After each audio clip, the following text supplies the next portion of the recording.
anglais nicyo cyiza cyo kugira umuvugizi uzi indimi français swahili au anglais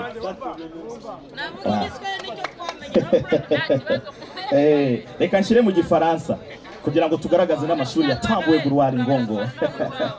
Yego, premièrement, comment vous sentez, comment sentez-vous après avoir remporté ce prix? Bonsoir d'abord. Bonsoir d'abord à tous. Vraiment, ça me fait du bien. Je suis content d'avoir une trophée. Je suis content, vraiment, ça me fait du bien. C'est comme ça.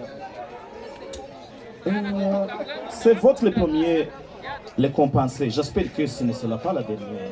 Oui, c'est pas la dernière parce que je vais commencer à avoir plus pour avoir notre trophée.